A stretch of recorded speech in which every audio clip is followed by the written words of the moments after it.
د رجب نه به عبادات شروع شو.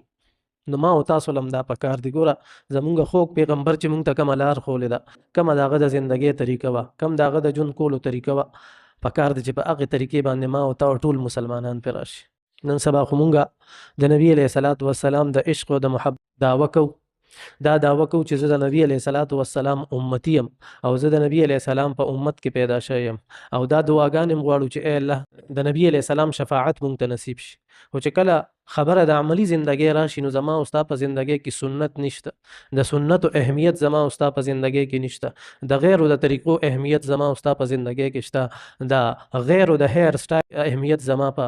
ما او ستا په زندګۍ کې شته، د هغې د لباس د چال چلن اهمیت زما او ستا په زندګۍ کې شته. خو ډېره د افسوس خبره ده چې د نبي علیه صلات وسلام کم سنت دي، د نبی علیه صلات وسلام څنګه لباس و، د نبی علیه صلات وسلام څنګه چال ډالو، د نبی علیه صلات وسلام څنګه چلنو، او د نبی علیه صلات وسلام معاملات تجارت څنګه و، د نبی علیه السلام عبادات څنګه و، د نبی علیه صلات وسلام د کور زندگی څنګه وه، ازواج مطهرات سره د نبی علیه صلات وسلام رویه څنګه وه، ماشومانو سره د نبی علیه السلام څنګه رویه، نوجوانانو سره د نبی علیه السلام څنګه رویه وه، د ځان نه مشرانو سره نبی علیه صلات وسلام کمې طریقې سره ملاوېدلو. دغه خبرې زما او ستا په زندګۍ کې نشته. ولې؟ ځکه چې د خوږ نبی کریم صلی الله علیه و آله وسلم هغه زندګي